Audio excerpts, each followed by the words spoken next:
gosh, a month after I arrived in Wiesbaden, Germany, I was sitting in a snack bar. It wasn't really a snack bar. It was just a place where a lot of the people would used to go and have hamburgers and Cokes or whatever. Mm-hmm. And a gentleman came up to me and asked if I'd like to meet Elvis. And I thought he was kidding and said, sure, yeah. All right, now what? And he says, no, I'm really serious. I go to his house a lot, and would you like to go? And I said, I still didn't believe him. And then it was another day that I was there, and he was also there. And he said, I'm serious. I told him about you, and he'd like to meet you. It sounds very, you know, offbeat, but that's exactly how it happened. And then I asked my parents. My parents were very leery, didn't think, had really checked him out to see if it was okay. And I went, and from that moment on, we started seeing each other.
I know Memphis, you know, I'm so fond of it. I feel like it's my own hometown. I grew up here, you know, and yesterday at the Coliseum there was so many smiling faces, and it was wonderful to be received. And I look out and see some familiar faces, and I kind of wave, and it's great. I mean, Memphis is really it's a beautiful city. A lot of hospitality here.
First, what kind of husband was Elvis? He was wonderfully loving, caring, but he was also, he was also a victim of his own career, of his own love, which of course was music, and then going into film. How so, victim meaning? Well, he grew up in it. He was a product of the business, and that was his only way of life. So that made it difficult as a husband in what way? A lot of women around him, obviously. All the time. How'd you handle that? Very difficult.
Now, the thing I'm trying to get across is we're the very best of friends, and we always have been. Our divorce came about not because of another man or another woman, but because of the circumstances involving my career. I was traveling too much, I was gone too much, and it was just an agreement that I didn't think it was fair to her, because I was gone so much, to her to always be friends and be close and care, because we have a daughter to raise.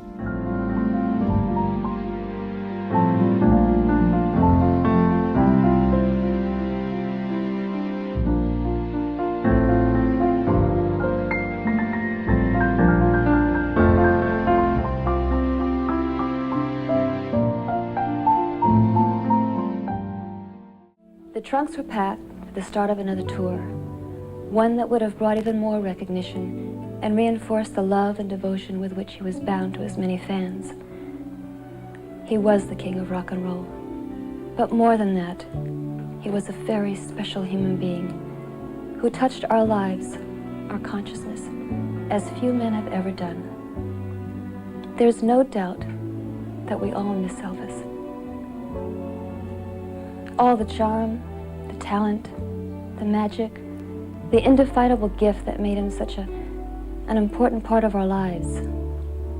But we are very grateful for all the memories he's left us.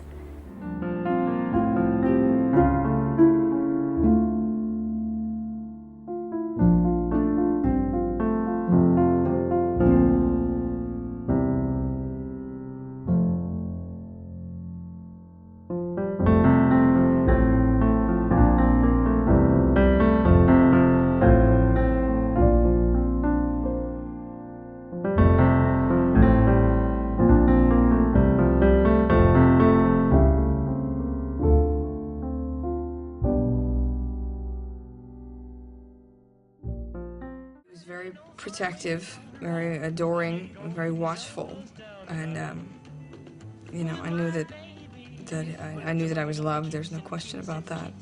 It's not something that is easy to come by, obviously, but it was very apparent to me,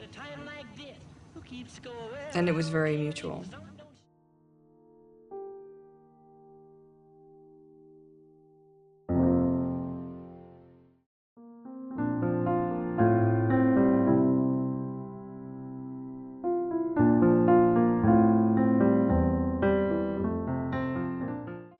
we spent a lot of time together up there because there wasn't anything else going on.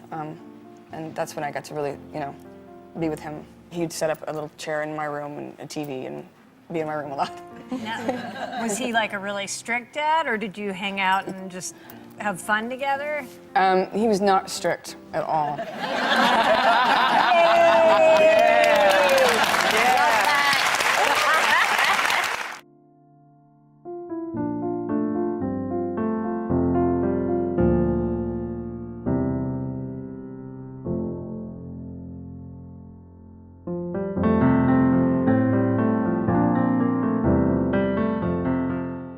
Did you know you could sing? I mean, you could. Okay, that's a weird thing. I didn't. I kind of like, I grew up singing quietly, like with other people when there was a guitar around, but I never had really tried to sing. Can you tell everyone who your grandfather is? Well, my grandfather's Elvis. So your grandfather's It's a little bit Elvis. embarrassing, I know, but that's why I that- asked you. That's why I asked you. Like, do you know you can sing? Well, apparently that's what Lady Gaga said. Somebody said, "Oh, Riley's singing on the back of Orville's cover of Born This Way," and she just realized, or she just learned to sing. And apparently she said something like, "Oh, Elvis's granddaughter didn't know she could sing," or something. And I was like, Yeah, it's in the genes. Good point. Yeah, no. You.